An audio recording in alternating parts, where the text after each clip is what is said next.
LAFD says a 78-year-old man and a 68-year-old woman were killed. This is a knife wound, Todd. What do I say all the time? The person who stabbed someone knows them well because it is a very personal and emotional crime. But after hundreds of hours of careful examination, the FBI and other government agencies had to come clean. No one dared to breathe at the news conference where the autopsy results were announced. The air was so thick and heavy. When the findings were read out, they shocked everyone there. The autopsy report said that Rob Reiner's death could not be easily categorized as a family tragedy. The report said that the body had multiple injuries. Forensic experts found that the victim's body had unusually high levels of tranquilizers. Along with this, there was an element that made me feel uneasy. There was no sign of the safe that was in his study. What secrets did Rob Reiner's house keep? What really happened in the hours before he died? Wait until the very end of the video to see what the last secret is that could change everything you thought you knew. At first, the investigation took a well-known and common path, a sad family tragedy that ended with the death of a famous person. But that idea fell apart very quickly after the full autopsy report came out. The forensic experts saw deep cuts below the skin in the neck area, which did not match up with any known accident-related injury mechanism. There were no signs of a fall or a medical problem where they came from. Soft tissue damage and signs of compression were found in the chest area. This means that direct force was used at a close range. This is what led to the second find. The scariest thing was that there was no sign of strong self-defense. There were no signs of violent pushback that were written down. There was no sign of a life-or-death battle in the posture. For the detectives, this was the point where the first assumption fell apart. As the detectives took a step back to look at the whole scene, they quickly felt even more uneasy. Everything looked too well put together. The furniture was where it belonged. There were no crooked paintings on the wall. The personal things that were put on shelves stayed in order, as if nothing had happened. Also, an internal letter says that the lights in the living room were turned off as usual, not in the crazy, on and off way that happens in emergencies. One more thing made them stop. There were no signs that someone had broken in. There were no broken doors. Not a single window was forced open. The security system didn't record any false warnings. This pretty much made it impossible for a stranger to rush in. Because of this, the FBI's opinion reached a very scary level. From the start, the target had no idea that they were in danger, which could only mean one thing. The person who did it was not a stranger. The police quickly turned their attention to Nick Reiner, the victim's son. Nick had actually officially admitted to being addicted for a long time, starting when he was a teenager. Interviews say he left home very early, cut off all ties with his family, traveled through several states, and at one point was really homeless. He did not run away on a whim, instead, he was estranged from his folks for many years. He also had a very good understanding of how the house was set up. He knew what to do every day, when to do it, and how to turn the lights on and off. The most important thing was that he was the only person who could stand up to Rob Reiner without getting angry. Family records show that the connection between the father and son was pretty much frozen during that time. Nick's later trip back to Los Angeles was seen as both an attempt to get back together and a chance to get in touch after a long break. Having many unresolved disputes at the core. People who lived nearby had heard yelling and sometimes heated fights, as well as loud, angry outbursts. Quit talking. Or don't do that. The autopsy reports showed something important that investigators could not ignore. Rob Reiner was high on tranquilizers. According to the forensics team, this wasn't a sign of random drug use. Instead, it was more likely a sign of long-term stress that was so bad that he had to take medicine to deal with it. In a strange way, the Rob Reiner family had long been seen as a great example of how to live a good life. The media made them out to be an intelligent, forward-thinking, close-knit, and caring family. Their few public events were carefully planned. A calm smile, measured words, and a well-known story about parents and kids who understand each other. But the report of the study said something else. It wasn't always easy for the family to get along in the Brentwood house, even when no one was there. Nick's move back to Los Angeles to live with his parents after being away for years was more than just a reunion, it was a long test. There were new rules set. It was never made clear what was expected. And tensions built up in the background, not bursting but wearing everything down over time. The tranquilizer was no longer just a medical detail in this shot. It left a mark of an unseen pressure that lasted long enough to break the perfect picture that everyone used to think was real. As FBI agents dug deeper into the house, they slowly found out another shocking truth. The crime scene looked like it was in order, but the people who were investigating saw something strange in Rob Reiner's personal study. Someone took a family safe and no one knows why. There was a small safe inside. These are usually used to keep important papers, secret business contracts, and maybe a little cash on hand for quick deals. What was interesting was that there were no signs of forced entry. Due to the safe's size, taking it out would require planning ahead and knowing how to access the inside. If this was a normal theft, the safe would have been thrown away somewhere after it was broken into. But this time, the safe didn't seem to be there at all. It looked like it had been taken by someone who knew exactly what was inside and what needed to be taken. When the safe went missing, the case quickly changed its focus to financial and judicial issues. So, authorities looked at Rob Reiner's banking records and a history of his transactions. What they found was that he had taken out a lot of cash just days before he died. Soon after, he also changed some important business power of attorney papers through the legal system. With these facts, the FBI came up with a very bad theory. Rob Reiner may have been killed so that his last legal plans, especially papers that could change who controls projects, assets, or future interests, could be taken away or thrown out. Things did not end there, though. A crucial part of the sequence was accidentally caught on camera from a nearby house. At first, people thought that Rob Reiner's son was the killer, but the video showed that two unknown men had entered his house before the victim died. The data that was taken out showed that the two men walked in with a calm gait and showed no signs of being sneaky or in a hurry. When they broke into the house, no forced alarms went off. There was no damage to the gate. The doorbell wasn't turned off forcefully. They moved through the world like they knew exactly what to do and where they were going. At this point, the case was no longer just a simple family tragedy.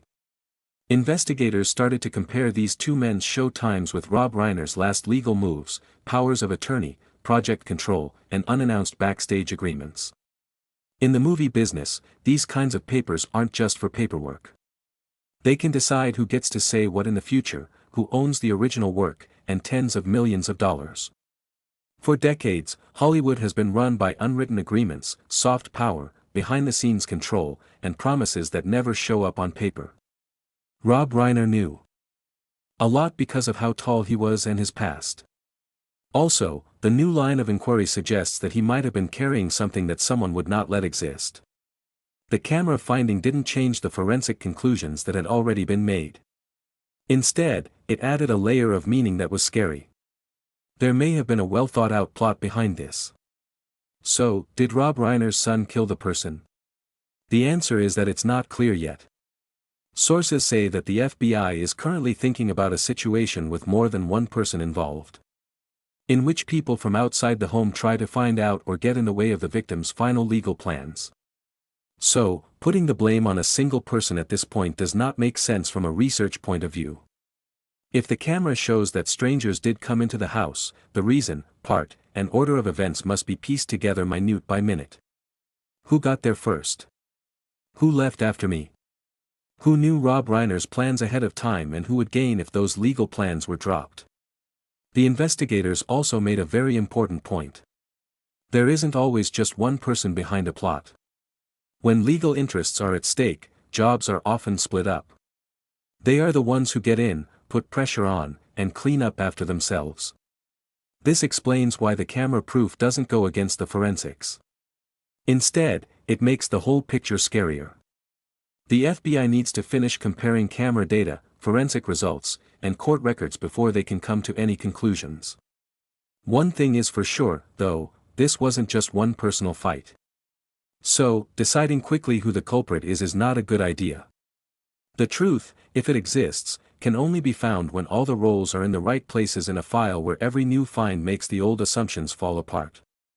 Several people who know about the case files say that a lot of the information is being kept secret right now. This isn't to hide the truth, but to keep future investigations from being harmed. When it comes to sensitive cases, premature revelation can lead witnesses to change their stories, mess up the timeline, or give people time to cover their tracks. And that's the exact reason why the Rob Reiner case still can't be closed. Rob Reiner's death ended more than just the life of a great director. It left a hole in American movie history that can't be filled. He was one of a very small group of artists who could make shows that were both fun and serious, as well as stories that got to the heart of people's feelings. At first, Reiner went his own way. He played Michael Meathead Stivic on the famous 1970s series All in the Family. The character was an honest, liberal young guy who often disagreed with the older generation's more conservative views. It shows the social problems in America at the time. Reiner won 2 Emmys for the part, which helped him become known as an actor with a strong personality. Rob Reiner's most important work, though, is not in front of the camera, but behind it. Reiner had a rare talent when he became a director. He could tell stories that were very different from one another in terms of form but always had one thing in common: they were about people. He could make an action movie based on a fairy tale like The Princess Bride that was funny, romantic, and had the spirit of a classic story. He could also make When Harry Met Sally, which is one of the most famous love movies of all time and has dialogue that has become a classic.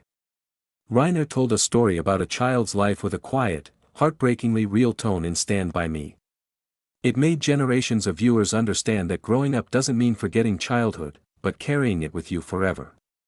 Misery showed the bad side of power and obsession, and A Few Good Men, which was nominated for an Oscar for Best Picture, asked tough questions about right and wrong, duty, and the truth in a power structure. The unique thing about Rob Reiner was that he never tried to show how great a director he was. He only cared about being honest when he told the story. Just being simple made him strong. Even when he was nearing the end of his career, Reiner never stopped being innovative. He finally put out the long-awaited follow-up to This Is Spinal Tap in September of last year. Satirical comedy in music and movies was changed by the mockumentary. For many, Reiner's return to this project wasn't just a new piece of work, it was also a moving way to leave his mark on the world. Rob Reiner and his wife, Michelle Reiner, were well known in American society for things other than movies. Michelle Reiner is a photographer and director who has worked on a lot of art and charity projects. The couple worked for years to support causes that defend kids' rights, the rights of LGBTQ+ people, the environment, and social justice. They thought that art and social duty went hand in hand. Rob Reiner's impact is not just the movies that people watch over and over again, it's also the way he believed in the power of stories and how a good movie could make people laugh, cry, think, and even change the way they see life. His death sent a spiritual jolt through Hollywood and to the millions of people who grew up watching his movies. During the first few hours, a lot of people were sad. At the same time, film studios, directors, actors, screenwriters, and other people who worked with or were inspired by Reiner spoke out. A script reading that went on until midnight, a word of reassurance before the shoot, and a time when Reiner quietly stood behind the monitor and let the actor be wrong one more time because he believed that the truth often comes after stumbling. Audiences mourned him in their own ways, too. On social media, people watched old scenes again, like the final handshake in A Few Good Men, the endless conversation in When Harry Met Sally, and the childhood journey in Stand By Me. Many admitted that they didn't cry right away when they read the news. Instead, they cried when they heard a quote again, because that's when they knew the speaker was really gone. The fact that they lost a standard made the loss feel even worse. Reiner was part of a group of filmmakers who thought moviegoers should be treated with respect and intelligence. That humor and seriousness could live together. That fun didn't have to be given up for people. Many people said they lost more than just a leader when he died. They lost a moral anchor. Someone who told them that movies could be popular and last for a long time. Many more people watched Reiner's movies in theaters and online than ever before. Not because they are morbidly interested, but because they need to feel better. There, people felt familiar feelings like laughter that made them feel better, sadness that made them feel better, and the hope that people, flaws and all, can still find each other through honesty. And that may be the most lasting thing Rob Reiner left behind. Not how much money the movie made or how many awards it won. What matters is that you still feel like people listen to each other. People didn't have to be strong to watch his movies. They also didn't expect them to be smarter than other people. It was like they were whispering, "You are allowed to be weak, to doubt, and to believe." As the last scenes end and the screen goes dark, viewers understand that the hollow feeling isn't from the story ending, but from the storyteller leaving. But right now, there is still something else. The memories of times when we weren't alone helped us get through being alone. Learn about love, friendship, and growth. Rob Reiner is no longer with us, but his stories live on. They come to us like late letters, just when we need to be told that being kind is still important. So, when people watch his movies again, it's not just an honor, it's a promise. That movies can still be a safe place for kindness, and that honest, simple stories will always be popular, even as times change. But even though Rob Reiner's movies continue to make people feel good, the story of his death has not yet been finished. The case is still open, pending, overlapping, and has a lot of blanks that haven't been filled in by official comments yet. The forensic evidence, the jumbled dates, and the locked data all point to the fact that the truth is not yet ready to come out.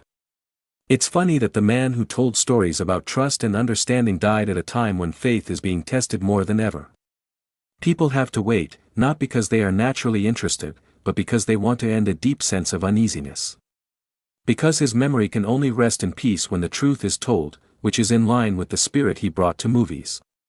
The Rob Reiner case is still an open question until then. He used to tell a lot of stories, and maybe the trip to find the truth, where patience, fairness, and kindness must be shown, is more important than the ending. Rob Reiner left the world with stories that make you think. Now it's time for the truth, which is still being looked for in quiet. In the end, the autopsy report did not mean the case was over. The truth got even more clear after that. The FBI's results show that Rob Reiner's death can't be seen as a single event, but as the end of a long, complicated chain of events that hold many secrets. The file on the case still lacks some pieces. The reason is not completely proven. The psychological situation can't be fully understood, and the close ties need more time to be broken down. The FBI confirmed that the case is still open, which means that all present assumptions are only temporary conclusions that need to be checked with more information and proof. It's possible that the most disturbing thing about Rob Reiner is not how he died, but how he spent his last days. In the middle of stress, duty, silence, and the limits of a private life that no one else saw. One detective wrote in the file that the truth is rarely found at the very end. It was made a long time ago. Rob Reiner will always be a kind entertainer in the world of movies. He is at the center of an unanswered question in this probe. Even now, when all the facts are known, Rob Reiner's death is still a big, quiet, and scary question mark that can't be answered. Hold on a second if you think the story is over. It's still open. The FBI's recent revelations are just the tip of the iceberg. Every day, the relationships, the pressures that were kept quiet, and the pieces that haven't been told are still being looked at. Read on to go back in time to before the tragedy, look at the details that have never been made public, and ask questions about things that the official records still don't answer.